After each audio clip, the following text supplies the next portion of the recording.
सर्वस्यजिज्ञे सर्वमेव तेनाप्नोति सर्वं जयते धान्यं धनं वसुं बहुपुत्रलाभं शतसंवत्सरं दीर्घमायुः शतमानं भवति सदायं पुरुषस्येन्द्रिय आयुष्येवेन्द्रिये प्रतिष्ठति यजमानस्य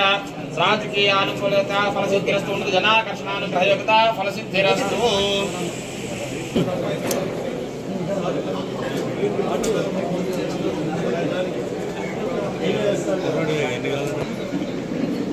ఈరోజు గుంటూరు నగరంలో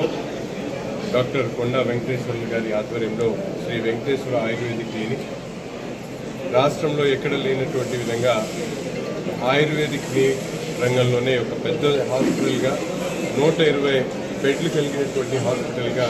ఎందుకంటే మనందరం కూడా చూస్తూ ఉన్నాం ఈరోజు రాష్ట్రంలో అలోపతితో పాటు ఆయుర్వేదిక్ కూడా ప్రజలు అత్యంత విశ్వసనీయతగా వాడుతున్నటువంటి పరిస్థితులను గమనిస్తూ ఉన్నాం.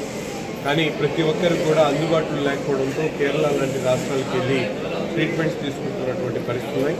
వాటినన్నింటినీ కూడా గమనించి Shri Venkateswara ayurvedic clinic hospital పేరుతో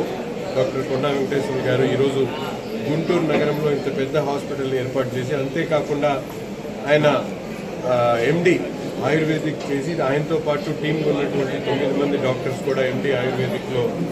నిష్ణాతులైనటువంటి డాక్టర్స్ ఉన్నారు. వీళ్ళందరి ఎక్స్పీరియన్స్తో ఇక్కడ గుంటూరు నగరం చుట్టుపక్కల ఈ ప్రాంతానికి సంబంధించినటువంటి అవసరమైనటువంటి ఆయుర్వేదిక్ ట్రీట్మెంట్ తీసుకోవాలనేటువంటి వాళ్ళందరూ కూడా హబ్గా గుంటూరుని తయారు చేయడం, ఎందుకంటే అమరావతి రాజధానిగా ఎదుగుతున్నటువంటి సమయంలో ఇటువంటి మంచి ఆలోచనతో ఇటువంటి హాస్పిటల్ని ఇక్కడ ఏర్పాటు చేసినందుకు డాక్టర్ గారికి మనస్ఫూర్తిగా అభినందిస్తూ, తప్పకుండా ప్రజలందరూ కూడా ఈ అవకాశాన్ని సద్వినియోగం చేసుకొని వారి అవసరాలన్నింటినీ కూడా డాక్టర్ గారికి